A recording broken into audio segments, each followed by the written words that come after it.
Hello, fabulous friends. Princess Tessa here.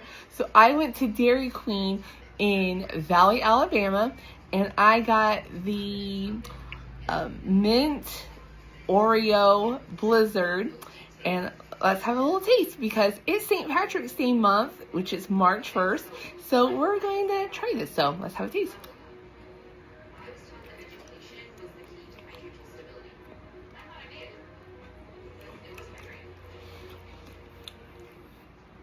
Let's have one more bite.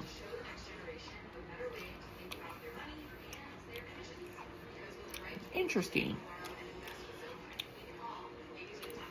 It's pretty good. I mean, the Oreo, when I get it again, not so much. It kind of tastes like kaopectate. No, Prince Jesus was really good. He had the turtle pecan. That was really good. But the Oreo, it's good. I'm glad it has Oreo in it. It does taste like kaopectate.